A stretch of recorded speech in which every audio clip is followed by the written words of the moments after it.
So as we're getting to the end of the 7th chapter of Yevamot, we're getting into issues of who can and who can't eat truma, and how that passes down through the family relationship, and particularly with widows and divorcees. And we learned yesterday, or we reminded ourselves yesterday, about the verse in Vayikra, in the parsha of Emor, in Leviticus 22:12. Uvat kohen ki tieli ish zar, if a priest daughter marries a non-priest. So the priest daughter, if she's in the house of her father, if she's unmarried, she can eat truma, because just as the priest can eat truma.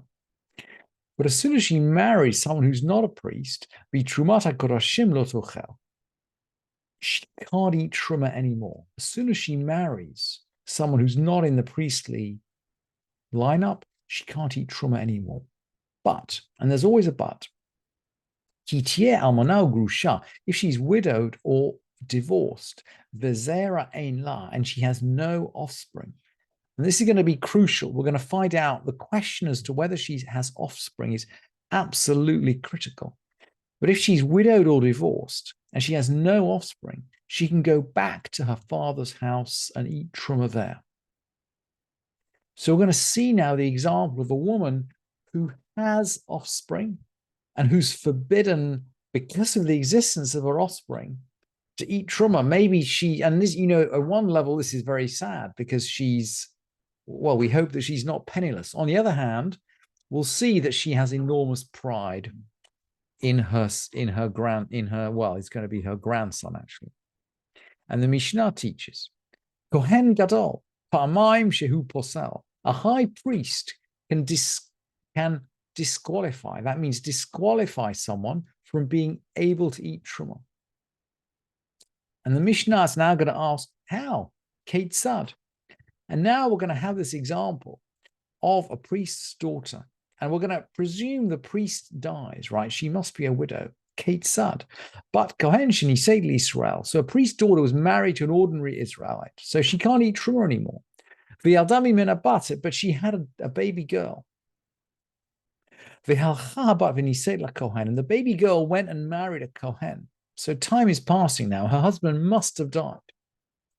V'yaldami menu ben. So this baby girl marries a Kohen and has a son. V'harei zeh. This son, ra'ui lihyot Kohen Gadol. This son could be Kohen Gadol. Why not? Why not? He's a Kohen. He's eligible to be Kohen Gadol.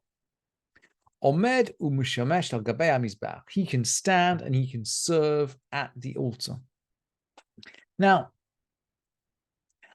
the Mishnah is going to presume that not only the Mishnah is going to presume that the son's father has died, so that the daughter is the widow. She's the widow of a priest, and she takes on the status of her son. So the Mishnah says, "Machil et imo." This young boy who's eligible to be high priest allows his mother to eat truma. She takes on his status, she can eat truma. But ufosel et em imo, he disqualifies his grandmother. Now, why does he disqualify his grandmother? We are presuming at this point, time is passing, right? Time is passing. The grandmother is still alive, and I think we are presuming that the daughter is no longer alive, because if the daughter is alive, the grandmother can presumably eat.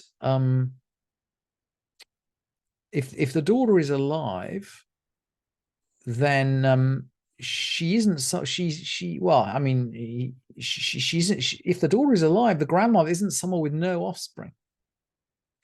But of course, if the daughter died, the grandmother could go back to eat in her father's house. At least that is the supposition of the Mishnah. But the Mishnah is going to say, look, the daughter has died, the grandmother's the only one left alive, and the grandson who's the high priest. And because she has a grandson who's a high priest, even a priest at all, a grandson who's alive, she doesn't fall into the category of Vizera Ein La. This is someone who has no offspring. So she can no longer eat truma in her father's house. So the high priest, maybe the Mishnah brings us as a sort of paradoxical close to the 7th chapter. The high priest disallows his grandmother who has no other living relatives, from eating truma. Having said that, she's really proud. Zot omeret, she says, Lo kivni kohen gadol shehu poslin minat truma. No one is like my grandson, the high priest. This must be equivalent to kind of my son, the doctor, or my grandson, the doctor, Shehu poslani min truma, who disqualified me from eating truma. So I was disqualified from eating truma, but I was disqualified because my grandson is the high priest.